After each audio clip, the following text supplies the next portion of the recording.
Prasasti Ciaruten merupakan peninggalan kerajaan Tarumanegara yang juga dikenal dengan nama Prasasti Ciampea. Kerajaan Tarumanegara adalah kerajaan bercorak Hindu di Jawa Barat yang berdiri antara abad ke-4 hingga abad ke-7 Masehi. Prasasti Ciaruten pertama kali ditemukan pada masa penjajahan Belanda, lebih tepatnya pada tahun 1863. Saat ini, Prasasti Ciaruten diletakkan di Desa Ciaruten Ilir, Kecamatan Cibung Bulang yang terletak sekitar 19 km dari sebelah barat laut pusat kota Bogor.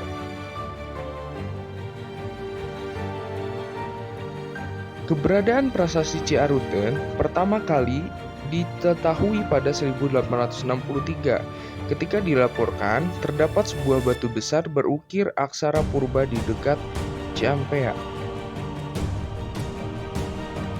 Orang yang pertama kali menemukan prasasti ini adalah pemimpin Batavias, Genootschap van Kunsten en Wetenschappen, sekarang Museum Nasional. Akibat banjir bandang pada tahun 1893, Prasasti Ciaruten sempat hanyut ke hilir dan dikembalikan ke posisi semula pada tahun 1903. Pada 1981, Direktorat Perlindungan dan Pembinaan Peninggalan Sejarah dan Purbakala memindahkan prasasti ini ke Desa Ciaruten Ilir, Kecamatan Cibung Bulang, Kabupaten Bogor, dan membangun sebuah pendopo untuk melindunginya.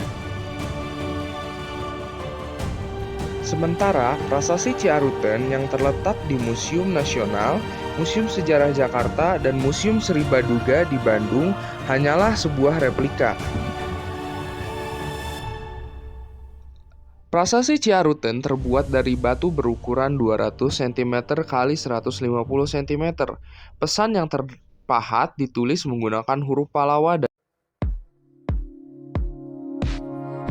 Prasasti Tugu ditemukan di Kampung Batu Tumbuh, Desa Tugu di Kota Bekasi. Sekarang, prasasti Tugu ini disimpan dalam Museum Nasional Indonesia di Jakarta. Prasasti Tugu ini bertulisan aksara Pallawa yang disusun dalam bentuk bahasa Sanskerta. Tulisannya terdiri dari 5 baris yang melingkar mengikuti permukaan batunya.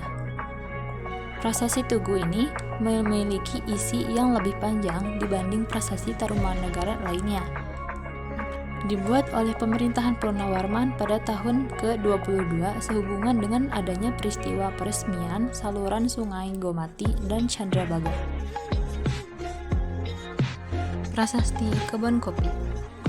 Prasasti Kebon Kopi ini ditemukan di Kampung Muara Hilir, Kecamatan Cibung Bulang, Bogor pada abad ke-19.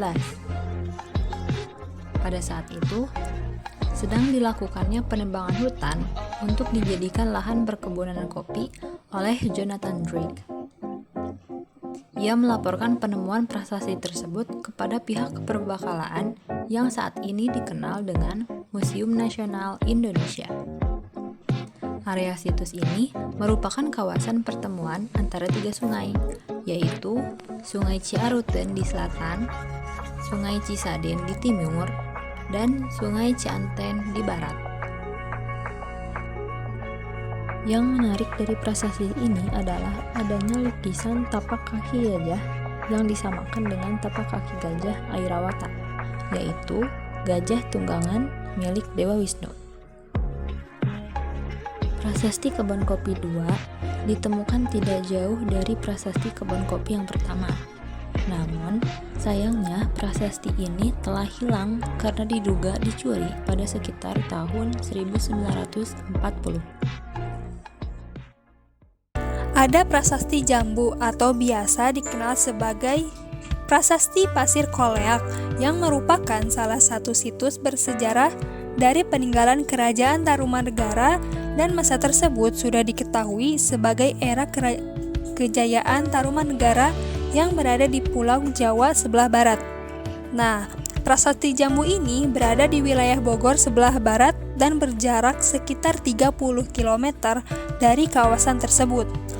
Area penemuannya berlokasi di sekitar perkebunan jambu Dan tidak heran bahwa nama prasasti ini berakhiran nama buah jambu. Prasasti Jambu berada di Desa Parakan Muncang, Kecamatan Nanggung, Kabupaten Bogor, Jawa Barat, dan tepatnya di Kampung Pasir Gintung. Ketika era penjajahan kolonial Belanda, rupanya tempat penemuannya itu lebih dikenal sebagai perkebunan karet Sadeng Jambu. Prasasti Jambu pertama kali ditemukan oleh tokoh bernama Jonathan Drake pada tahun 1854. Penemuan ini kemudian dilaporkan kepada Dinas Purbakala pada tahun 1947. Lalu, pada tahun 1954 barulah diteliti untuk pertama kalinya. Prasasti Jambu atau Pasir Kolengkak ini terdiri dari 2 baris aksara Palawa yang disusun dalam bentuk seloka bahasa Sanskerta dengan mentru Sragdara.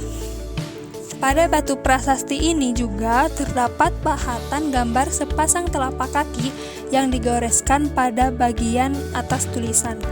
Namun, sebagian gambar telapak kaki kiri telah hilang karena sebagian batu tersebut telah pecah. Berikut terjemahan Prasasti Jambu menurut Vogel. Isi teks yang terdapat dalam Prasasti Jambu tersebut secara ekspresif merupakan suatu upaya untuk menyombongkan diri. Hal ini dapat dilihat dari penuturan kalimat yang menunjukkan bahwa Raja Purnawarman adalah raja yang sangat berani, tidak terkalahkan, dan jujur dalam menjalankan tugasnya sebagai seorang raja. Oke, sekarang prasasti Pasir Muara ya. Prasasti Pasir Muara juga dikenal sebagai Prasasti Muara Cianten. Prasasti ini diukir pada batu alam besar berukuran 2,70 meter dan 1 kali 1,40 dikali 140 meter persegi dan berisi ukuran tanaman merambat atau ikan yang saling terkait. Itu ya, bisa dilihat di situ. Nah, Prasasti Muara Cianten ini ditemukan oleh N.W. Hoppermans pada tahun 1864 yang bertugas untuk melakukan inventarisasi peninggalan purbakala di Pulau Jawa pada tahun 1864 sampai dengan 1867. Selanjutnya, isi prasasti ini ditulis dalam bahasa Sanskerta dan berisi teks ini sabda kalanda rakyang juru pangambat ika wihaji panyaca pasagi marasandeka yang diterjemahkan menurut Bos.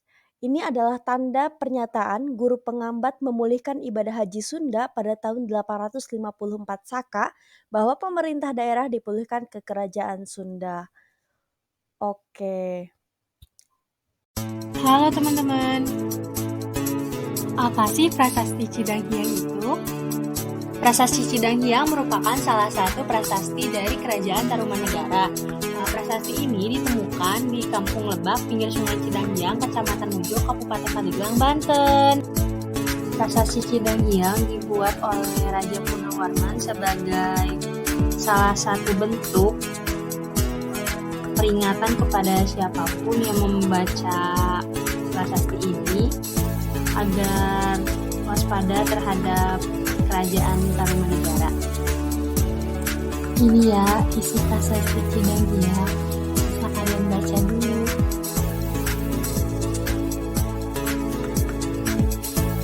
Mungkin cukup sekian dulu penjelasan tentang prasasti ini. Selanjutnya akan dijelaskan oleh teman saya.